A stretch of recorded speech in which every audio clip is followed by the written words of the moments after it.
Salut les amoureux et amoureuses de foot, on débute cette revue de presse avec The Times qui rapporte que Cristiano Ronaldo est consterné par l'entraînement et la tactique têtue d'Erik ten Hag, l'attaquant portugais estimant que Manchester United ferait mieux de jouer différemment. Selon le journal, les législateurs du football ont rejeté une proposition de réduction des matchs à 60 minutes de temps de jeu effectif, mais diront aux arbitres de sévir contre la perte de temps lors de la Coupe du Monde.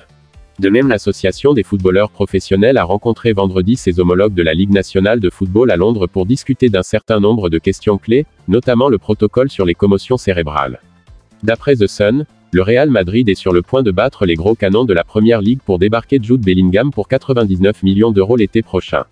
Floyd Mayweather pourrait affronter Conor McGregor dans l'octogone, ainsi que dans un match revanche de boxe très attendu, pour un salaire record de 1,5 milliard de dollars.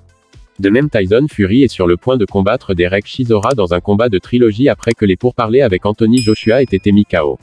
Jack Grealish a dépensé 7 millions d'euros pour un magnifique manoir doté de son propre héliport. Daily Telegraph explique que Christopher Vivell rejoindra Chelsea en tant que nouveau directeur technique du club, la propriété de Todd Boehly Clear Lake Capital étant prête à effectuer davantage de nominations dans le football senior. Par contre, l'attaquant de Crystal Palace, Junior Dixon, est le dernier joueur anglais à susciter l'intérêt de clubs étrangers après ses buts en Première Ligue Under 18. Everton envisage une décision pour le gardien de Bodø Glimt, Nikita Ekin, alors qu'il approche de la fin de son contrat avec le club norvégien. Le England and Wales Cricket Board a été contraint à une escalade majeure sur ses plans de réduire sa première compétition nationale à 10 matchs et semble maintenant susceptible d'accepter un compromis. Daily Mail fait savoir que l'ancien milieu de terrain de Manchester United et d'Angleterre, Michael Carrick, fait partie des prétendants à la succession en tant qu'entraîneur-chef de Middlesbrough.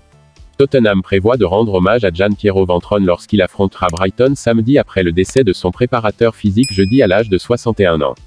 Toujours selon Daily Mail, Chelsea a recruté le physio personnel de Dave Grohl pour réorganiser l'équipe médicale du club après avoir limogé ses deux médecins les plus expérimentés le mois dernier.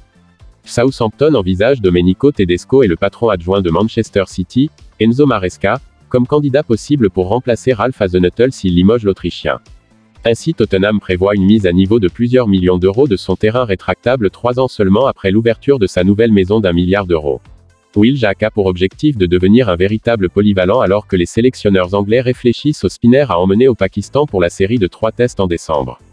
Eden Hazard s'entretiendra avec le patron de la Belgique, Roberto Martinez, après que des images de lui se rendant dans une boîte de nuit avant un récent match international soient devenues virales, évoque Daily Mirror. Le capitaine anglais, Joe Butler, est sur le point de revenir après près de 2 mois d'absence dans le T20 d'ouverture de la série de son équipe contre l'Australie dimanche, fait savoir The Independent, en précisant que le polyvalent néo-zélandais, Daryl Mitchell, est incertain pour la prochaine Coupe du Monde T20 en Australie après s'être fracturé le doigt.